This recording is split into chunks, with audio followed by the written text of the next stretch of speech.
Alright guys, so the problem we're working with today is we're trying to find out whether the molecules listed below are polar or non-polar molecules. So our molecules are SO3, OF2, BE, Cl2, C, Cl4, and O3. Alright, so our general problem overview here, this is how we're going to find out and work out the problems. Is first, we're going to draw the Lewis structure. Second, we're going to identify bond dipoles using differences in electronegativities. And three, identify net molecular dipoles based on molecular geometries. And this is going to be our format to finding out these solutions. Alright guys, our first molecule here is SO3. Now if you go look in the periodic table for an O atom and S atoms, O atoms have an octet of 6, and the S atoms also have an octet of 6 because it is right below it. When added together, 6 times 4, that is 24 valence electrons.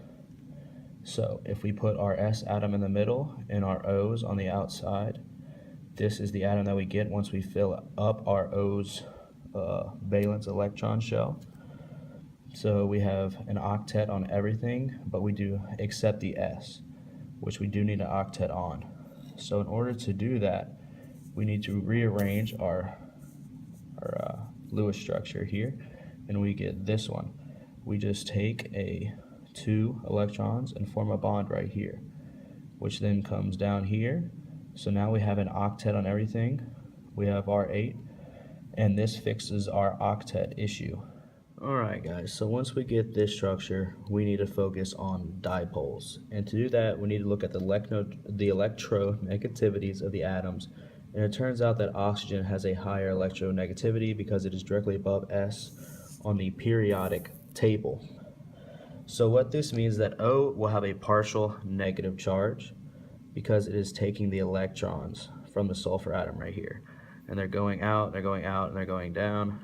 And this leaves fewer electrons on the S atom, which create a partial positive charge. So now that we have that, we can create our dipoles. So we draw the dipoles with the tail at the positive end, which would be the S. So we have one going down, and we have one going to each oxygen atom. One right, one left, one down. So the dipole direction shows the direction of the charge separation, which would be positive to negative as we go out. And the length of the dipole would be the magnitude. Now to see how the dipoles truly react, we have to think about it in terms of its molecular geometry, which is down here. And the molecular geometry for this one is trigonal planar because we have three domains right here, 1, 2, 3. And in actuality, the domains on the actual atom will look like this, because up here we could have used any of these oxygen atoms to use as the double bond. So the actual molecule will look like this, as they're all sharing 1/3 of the bond. Alright, so when we come back and look at the SO3 and its molecular geometry, we see that all 3 are equal, which means that we have a non-polar molecule because we each have these different dipoles pulling on these equal different directions, which will cancel out all of the dipoles and will leave us with no net dipole, and which will result in a non-polar molecule. Alright guys, we have our second molecule here, OF2. So again, if you look at F on the periodic table, it has 7 valence electrons, and if you look at O, it has 6.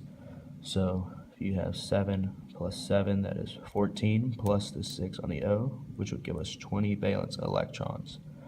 However, when we actually set up the Lewis structure, put the O in the middle, and put the 2 F's on the outside, we only have 16 valence because there's 8 right here and 8 right here.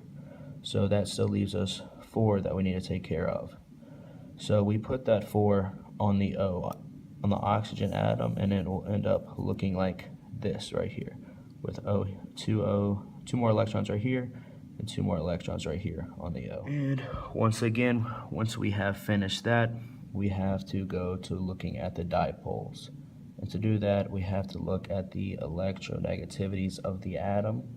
And it turns out that F has an electronegativity of 4, and O has an electronegativity of 3.5.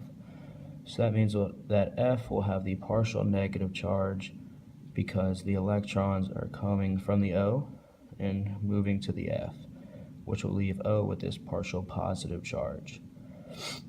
And now that we have that, we can move to our dipoles, which come down here. So here we still have our partial positive and partial negative charges.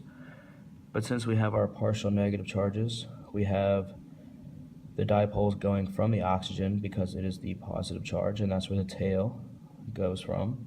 And these two are supposed to be equal. I know this one looks a little longer, but they're supposed to be equal. And they're going out towards the negative. And again, to see how these dipoles react in space in 3 dimensions, we have to look at the molecular geometry. And here it is. Here's the molecular geometry. And you see these two non-bonding electrons. And if we come back up, we see here are the two non-bonding electrons, and here are the two bonding. So those two non-bonding the two non-bonding and two bonding result in a bent molecular geometry.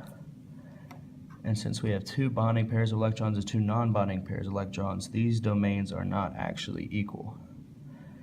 And this results in in us actually having a dipole, because these two go this way and they're not actually canceling. I'm actually right-handed, so we'll see how this works out.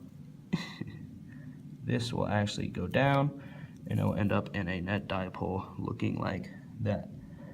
And so since we have an actual net dipole and they don't cancel out, we will have a polar molecule. So OF2 will be one of our polars. All right, here is our next molecule. It is BeCl2. So when we look on the periodic table, Cl is like F in that it has 7 valence electrons, and Be only has 2.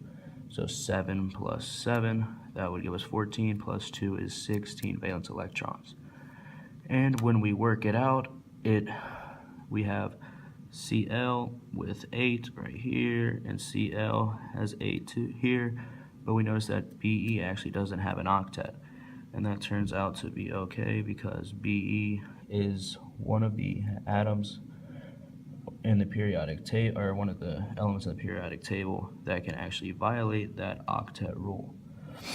So after we get through the Lewis structure, we can go to the dipoles again and the electronegativities, which has to come first.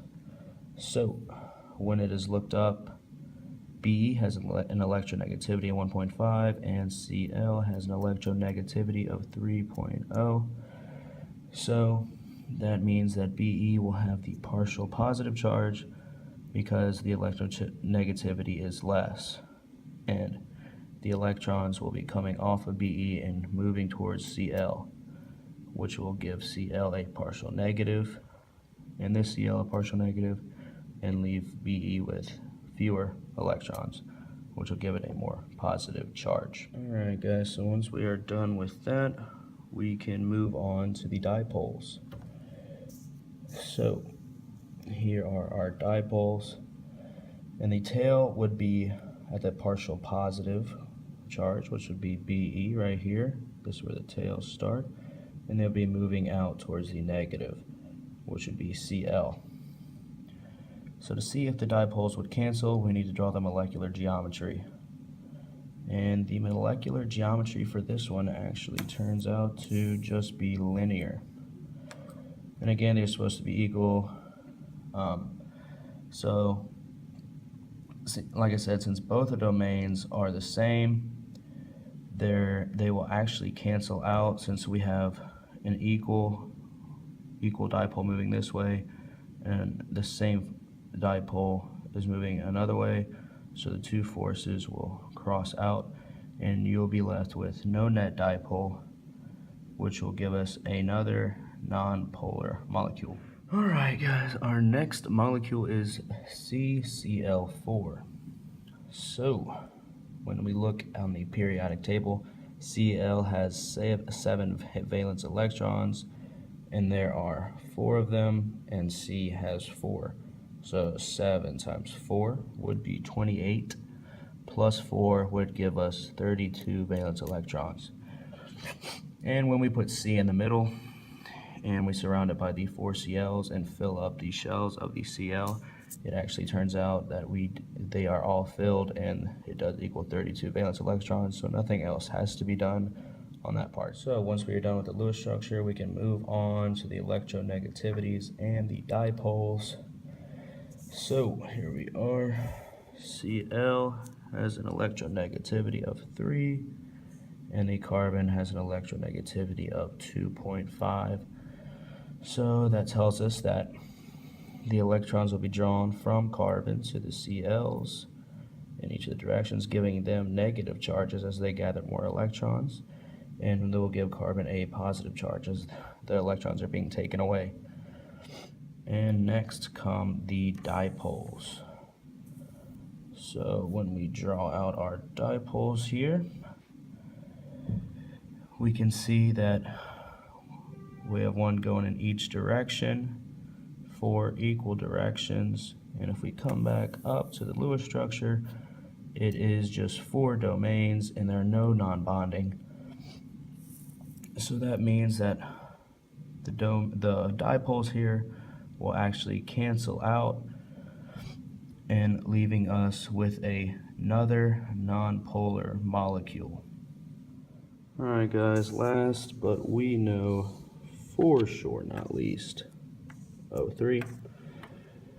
So here it is. We have 3 O's, and when you look in the periodic table, it is 6 valence, 6 valence, 6 valence, so times 3 would give us 18 valence electrons. So when we put them all in, we actually end up with this. So we fill up the outer shell, we filled up the outer shell, and this is 18 electrons right here. But we have an octet here, but actually no octet here. We only have 6 electrons. So what we're going to do is to take one of the electron, or 2 of the electrons from the O, and make it form a bond. And that will look like this. And that will fix our octet problem, as now everything has 8 and forms the octet that we need to move on. Right, so when we move on to the electronegativities and dipoles, let me get my pencil here, we can see that it's all O atoms. So there isn't really a dipoles to be drawn because all the same atoms will obviously have the same electronegativity. However, when we move to the molecular geometry, which will be bent, and you see that right here there's 1 and 1/2 bonds, which comes from right here, because we could have made the double bond on this side too. So in these creates resonance structures. So in actuality, the real molecule doesn't have a double bond here or here. It shares in between the two, and which will create a 1 and 1/2 bond right here. So when you look at it, we have 3 domains. One is a non-bonding, just right here, and 2 other ones, right here and right here. And this actually will create a polar molecule because the shape is bent because of this non-bonding. So all 3 of the domains will not be the same and will not cancel. So it will end up being a polar molecule. Alright guys, here are our common mistakes. The biggest would be drawing the Lewis structure wrong. If your Lewis structure is messed up, you're going to mess up everything underneath it. So that would mess up your whole problem. And 2 would be not getting the molecular geometry right. If you don't know your molecular geometry, then you would get the problem wrong because you wouldn't know if they would cancel out the dipoles. So there is the common mistakes.